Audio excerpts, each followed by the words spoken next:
semestru realizăm în municipiu.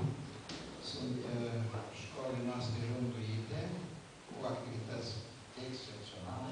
Iar a doua activitate din semestru al doilea, ne deplasăm în școlile din mediul rural. Pentru că au și ei foarte multe activități care trebuie văzute. Astăzi a venit rândul școlii numărul 5, din deplasarea care s-a realizat în școală, în sănătate. V-ați dat seama de munca desfășurată de colectivul de care didactice din această școală. Pentru că tema pusă în dezbatere reprezintă numai o motivație așa de a ne întâlni. Dar, de fapt, noi trebuie să ne axăm mai mult pe activitatea noastră din unitate. Domnul director a scos în evidență excelent. Chiar de la prima intervenție a mea, când doream să-l felicit, a insistat că trebuie să felicităm echipa managerială.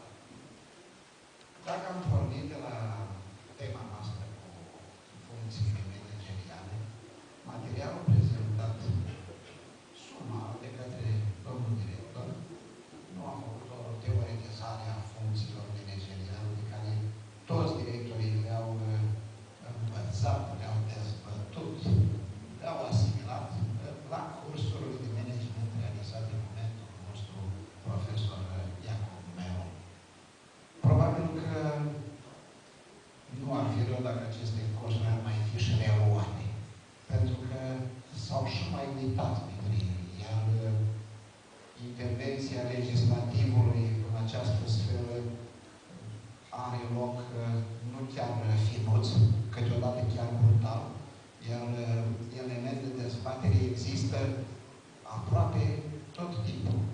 Apreciez faptul că domnul profesor Busuiu a căutat să personalizeze acest material cu exemple din unitatea respectivă.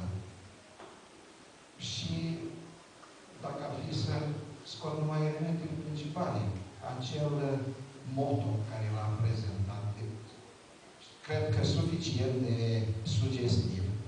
De asemenea, observațiile făcute scris la vremea respectivă de către Eminescu a pus în evidență valoarea directorului.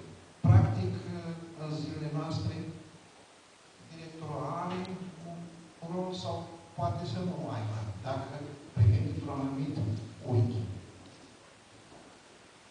Din prezentarea făcută de domnul profesor și din experiența dumneavoastră, cadrele sunt orientate, formate, instruite, încât nici nu prea au nevoie de un singur director, dar de o echipă, nici nu se poate pune problema. Fără o echipă managerială, practic nu s-ar putea porni acest carusel uriaș de elevi și cadre didactice.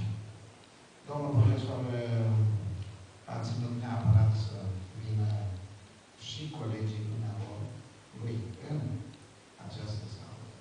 Nu pentru că îți prezinte sala, ci tocmai din respect pentru colegii dumneavoastră, care au contribuit la înfrumusețarea școlii, la menținerea ei prin toate activitățile la nivel de vârf.